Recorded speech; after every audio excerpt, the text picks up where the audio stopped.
Hello दोस्तों, welcome back to my YouTube channel study with Awadhesh. तो आज हम पढ़ने वाले हैं ममता पाठ के लेखक जयशंकर प्रसाद जी के जीवन परिचय के बारे में। जीवन परिचय पढ़ने से पहले लेखक के बारे में कुछ बेसिक जान लेते हैं, जैसे उनका जन्म कहाँ हुआ, उनकी प्रमुख रचनाएं, उनकी विशेषताएं और उपलब्धियों के बारे में पहले जान लेते हैं। तो आइए पढ़ते हैं बिना देरी करते हुए। जयशंकर प्रसाद जी का जन्म 30 जनवरी 1889 ईस्वी को काशी वाराणसी में हुआ था। प्रमुख रचनाएं: काव्य कामायनी, आंसू झरना लहर, नाटक स्कंदगुप्त, चंद्रगुप्त, ध्रुव स्वामिनी, कहानी संग्रह आकाशदीप, उपन्यास कंकाल।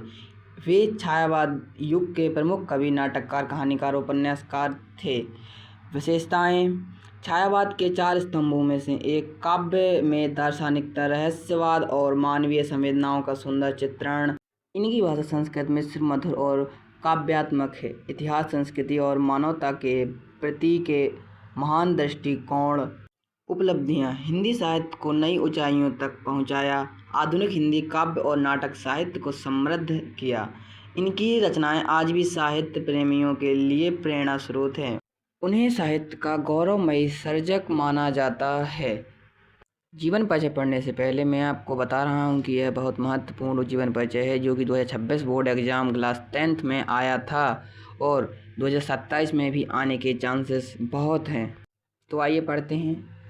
जयशंकर प्रसाद जी का जन्म 1889 ईस्वी में काशी के सुगनी साहू नामक प्रसिद्ध वैश्य परिवार में हुआ था। उनके यहाँ तम्बाकू का व्यापार होता था। उनके पिता देवी प्रसाद और पितामह शिवरत्न साहू थे। उनके पिता अत्यधिक उदार और साहित्य प्रेमी थे। प्रसाद जी का बचपन सुखमय था। बाल्यकाल में ही उन्होंने अपनी माता के साथ धारा क्षेत्र, ओंकारेश्वर, पुष्कर, उज्जैन और ब्रज आदि तीर्थों की यात्रा की।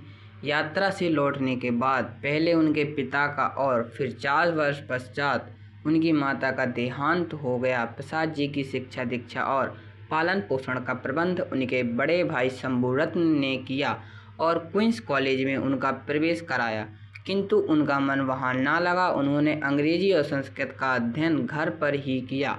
वह साहित्यिक पुस्तकें पढ़ते और काव्य रचना करते रहे। पहले तो उनके बड़े भाई उनकी काव्य रचना में बाधा डालते रहे, परंतु जब उन्होंने देखा कि प्रसाद जी का मन काव्य रचना में अधिक लगता है, तब उन्होंने इसकी पूरी स्वतंत्रता उन्हें दे दी। प्रसाद जी स्वतंत्र रूप से काव्य रचना के मार्ग पर बढ़ने लगे। उसी बीच उनके बड़े भाई शंभुरत्न जी का निधन हो जाने से घर की स्थिति खराब हो गई, व्यापार भी नष्ट हो गया।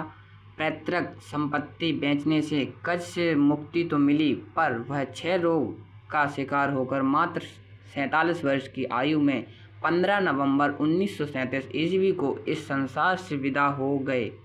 डेली रिवीजन शॉर्ट के लिए सब्सक्राइब करें, पढ़ें, समझें, सफलता पाएं।